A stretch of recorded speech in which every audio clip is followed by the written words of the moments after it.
Yeah, there was nobody getting in his way. It was him, and he took the goals so well, Les. Yeah, he did. You know, the first one we see here just gets himself into the position as he says Timber does really well here. Goes into the gap, crosses it. This is not a great clearance from Danso, but he here shows his foot movement and then strikes the ball lovely. VAR did have a look at the Arsenal players. There's a few of them offside here, and whether or not they were in Vicario's eye line. I mean, I feel like the decision we should look at every decision individually. Yeah. But I feel like this would be a bigger talking point if this had been a narrow 1-0 victory. Yeah, I mean, you know, there's no way you can't look at this and say they don't impede his eyesight. You look at it here, look.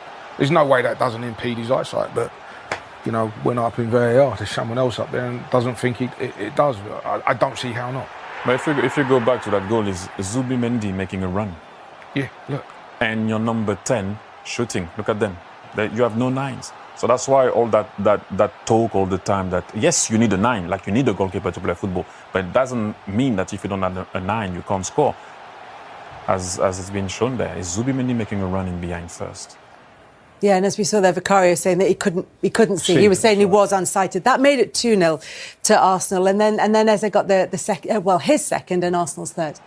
Yeah, just after half time again, and again very similar. This kept happening a lot through the game where Arsenal had outnumber Spurs on that right side, and they'd play it inside, drag the two central midfield players over the sides of the pitch. Bentancur, Paulinho, nowhere to be seen on the edge of the box. And listen, it's a wonderful finish.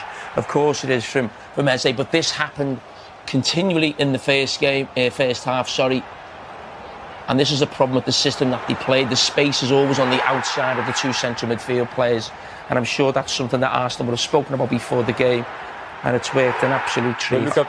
Look at the position again of Eze. At the very beginning, he's your 9, and you know who frees him? The run of Declan Rice. Again, you're holding midfielder. If he doesn't make that run, he's intelligent enough to know that he has to go the other way to pull away and then to finish. But he's the 9 at the very beginning. Once again, his left foot. His right. His first one with his right foot. That with his left foot, and that was equally as good a finish as the first one on his right foot.